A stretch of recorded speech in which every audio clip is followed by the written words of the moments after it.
They said his chains were unbreakable. They were right. He didn't break them. He melted them.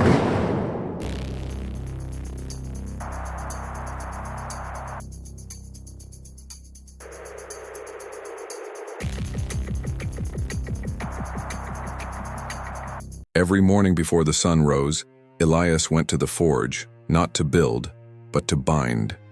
For years he hammered metal into chains, thick ones, strong ones. The townspeople bought them to secure ships' doors, even wild horses. But Elias kept one set for himself, not on his hands or feet. His chains lived inside him. They were made from words like too late, too weak, and what's the point? He wore them quietly under his skin.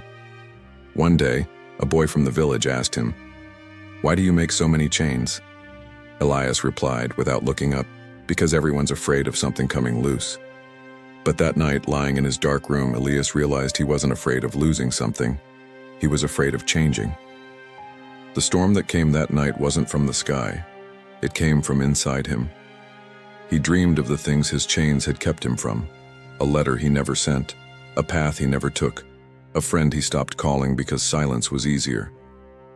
When he woke, his workshop was cold, but inside him something burned. He walked to the forge, carrying all the broken pieces he'd hidden: old sketches, a music box he once tried to build, a book of blueprints with his father's name on the cover. He threw them all into the fire, not to destroy them, but to turn regret into heat. That night, the fire wasn't for the metal. It was for him. For hours, he stood before it, whispering the words that once chained him: too weak, too late. And every time he said one, the fire grew brighter. By morning, the chains he wore inside had started to soften. When the townspeople arrived, they expected to see new chains on the shelves, but the racks were empty. Instead, in the center of the forge stood something they had never seen: a sculpture made from melted links, twisted, fluid, beautiful. It looked like flame, frozen in mid-air. "What is it?" someone asked. Elias smiled. "It's freedom, in solid form." From that day, he no longer built chains. He built bridges, literal ones, small and strong, for the town's children to cross the streams he once feared to step over.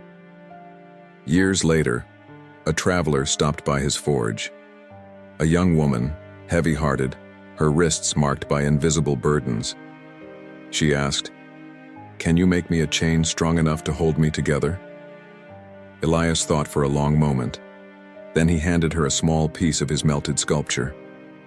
"This metal," he said, "used to hold me prisoner. Now it reminds me that even iron can change its shape when it's brave enough to face the fire." She looked at the metal, then at him. "And what if I'm not brave?" Elias smiled.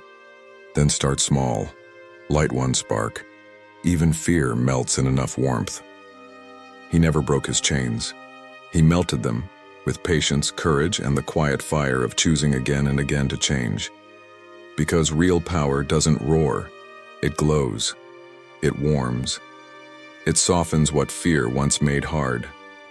Sometimes, strength isn't about holding on. It's about having the heart to let yourself melt and be made new.